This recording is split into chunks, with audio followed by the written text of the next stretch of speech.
Boy, they have enjoyed New York. You guys haven't gotten cheated here, have you, Luke? Absolutely no. We're enjoying it. We're embracing it. What a place to have a Ryder Cup. It's going to be amazing. You talked about sending Rahm and Hatton out. I think that speaks for itself. They are just so good. The record says that. They passed the eye test in every way. What other changes did you make? Paulie referenced Rahm and the foursomes where you were so successful. What changes did you make from Rahm, and why did you make those? I think, it's 2 years ago, Rahm. Players evolve, players change, their profiles change. So, again, you have to look at, you're looking at personality matchups. We have so much options that it's really quite fun for me as a captain. But, we know the US are going to be strong. They're strong in foursomes. They have some amazing partnerships there. And we wanted to bring our best as well. And this is what we feel is our best. Well, you talk about the challenge ahead, the quality American team. There's no doubt about that, Luke. The home team in Ryder Cups has won 8 of the last 9. And America have led after the first session and 4 of the last 5 times. So the task is a mighty one. How ready are you guys for it? Well, I hope so. I've been preparing for 21 months for this. We understand the task at hand. We understand how difficult it is to win away. But we have done it. We've won 4 times. Since 1987 to the US has won, winning away. So it has been done, and we will certainly, draw on those experiences. But we're not coming in here with any complacency. We understand the task at hand and the atmosphere and the amphitheater we're walking into. You're obviously going up against a formidable U.S. team, but it could be argued that your biggest challenge this week is going to be the crowd.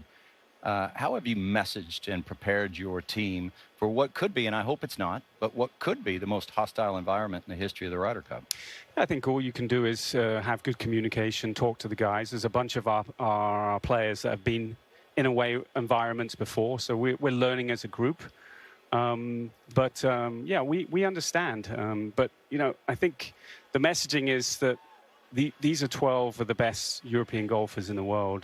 They love to be challenged. They love to be in a Ryder Cup in an atmosphere like that. You can draw energy off the crowd as well. I think we saw even at the opening ceremony, we had plenty of support behind us as well. New York is a melting pot. We understand the vast majority of the support will be for the US, but I think we can find some cheers, some European cheers in and amongst that chaos as well. American audiences around the world really are going to get a good look at Bob McIntyre. He played in Rome, and he won 2 big tournaments in Scotland and in Canada the last 2 years. But we're starting to get a sense of this sort of pugnacious quality to this guy. What more can you tell us about Bob McIntyre, who's going out with Victor Hovland in that last match against Xander and Patrick, a formidable duo? Yeah, Bob's a gritty Scottish fella. He's a tough character. He's won, in difficult situations. Won with his dad on the bag in Canada. He won the Scottish Open, the event he really, really wanted to get. So I think you just look at someone like that. And 2 years ago, Justin Rose did an amazing job with him, kind of getting him around the course, and he went unbeaten, 2.5 points out of 3, which was incredible for a rookie. But he's a much, much better player than he was 2 years ago. By the way, real quickly, just a sign of how deep I think this team is. Justin Rose is 7-2-1 all-time in foursomes, and he's not playing tomorrow morning. Shane Lowry is 4 strokes gained approach. So just speaks to the depth you have up and down your lineup. Yeah, both teams are very, very strong. There's no doubt about that. Luke, a little bit of a false start yesterday and a rainy day today. You didn't really get the full practice session in. Where are the guys managing? That's one of your jobs now, is to kind of manage them and key them back up again. And yeah, absolutely. Obviously, we had to adapt a little bit yesterday when we found out the opening ceremony was moved up a day. And to be honest, we within 20-30 minutes we had a plan in place. Yeah. The guys still got out. I think most of them played 9 holes today. It was a little bit rainy, but it wasn't too bad. Yeah. They were all back in the team room today, watching this together. Kind of recreate again what that will feel like, because it's a bit strange having it on a Wednesday and then having a day to think about it. That's not what we usually do. So I'm sure they're excited. I'm sure they're back in the team room, excited about those matchups and getting ready for them. Luke, how do you communicate to the players who don't get picked to go out there, especially veterans, who might expect to have gone out there. What's that process like?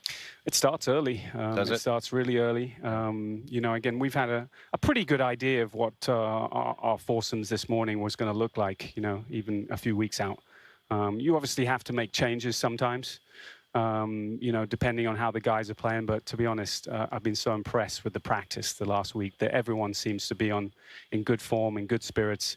Everyone understands that, you know, when they're called upon, it's their time to try and contribute. They're not going to play every match, but they'll be ready when it is their turn.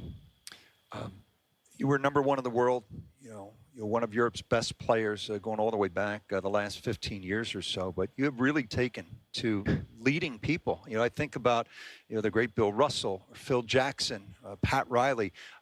As we say goodbye, what have you come to sort of understand and really enjoy about the role you're in now?